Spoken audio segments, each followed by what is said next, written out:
অন্তর্বর্তী সরকারের যে কর্মকাণ্ড এটা নিয়ে সারা বাংলাদেশেই ধোঁয়াশা আছে। আমরা চাই গণ অভ্যুত্থানের চেতনায় যত তাড়াতাড়ি সম্ভব আমরা গণতন্ত্রে ফিরতে চাই। ভোট ব্যবস্থাকে যারা যত বেশি পিছিয়ে দিতে চায় আমরা বলবো তারা 5ই অগাস্টের যে গণ অভ্যুত্থান সেই গণ অভ্যুত্থানের সাথে তারা বেইমানি করবে। আমরা চাই গণ অভ্যুত্থানের চেতনায় যত তাড়াতাড়ি সম্ভব আমরা গণতন্ত্রে ফিরতে চাই। আর গণতন্ত্রে ফিরতে হলে বাংলাদেশে অবাধ এবং নিরপেক্ষ একটি জাতীয় সংসদ নির্বাচিত হতে হবে এবং নির্বাচিত সরকার হতে হবে, নইলে গণতন্ত্রে ফেরা যাবে না। কাজে আজকে আমরা লক্ষ্য করছি যে একটি দল তারা বলছে যে স্থানীয় সরকার নির্বাচন আগে হতে হবে। 2 দিন আগেই ওই দলটি বলেছে যে আগামী রোজার আগেই জাতীয় সংসদের নির্বাচন হতে হবে। তার মানে দলটির কথায় খুব অসংলগ্নতা আছে। আবার আরেকটি নতুন দল তারা বলছে যে গণহত্যার বিচার শেষে নির্বাচন হতে হবে। তার মানে কি?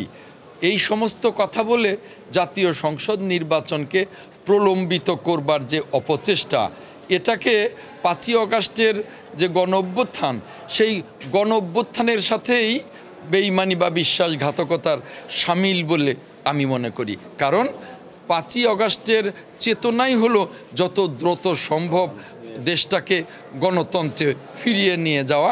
25 বছরের ওয়ারেন্টিযুক্ত দীর্ঘস্থায়ী দরজা প্রোটেক্টর, আধুনিক ও মজবুত দরজা, জনগণের হাতে জনগণের ক্ষমতা ফিরিয়ে দেয়া। কাজেই আমি মনে করি যে এই সকল যে অসংলগ্ন কথা এইটা আমি মনে করি এক ধরনের ষড়যন্ত্র হচ্ছে, যাতে করে বাংলাদেশ গণতন্ত্রে ফিরতে না পারে, যাতে বাংলাদেশ ভোট ব্যবস্থায় ফিরতে না পারে। এটা এক ধরনের ষড়যন্ত্র। কিন্তু আমরা 5ই অগাস্টের চেতনাকে বাস্তবায়ন করতে চাই।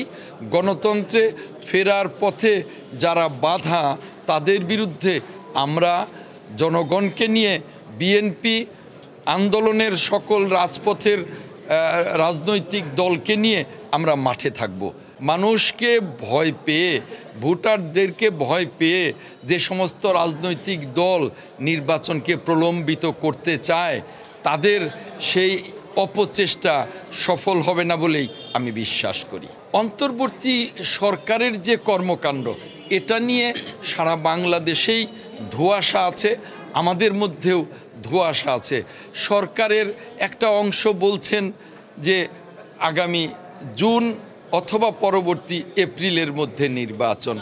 আমরা বলছি যে আগামী ডিসেম্বর, এখনও 8 মাস বাকি, তাহলে কেন পরবর্তী এপ্রিলে যেতে হবে? যে সংস্কারের কথা বলছে, সংস্কার তো চলমান প্রক্রিয়া। আমরা বলছি যে এই সংস্কার চলবে যুগ যুগ ধরে।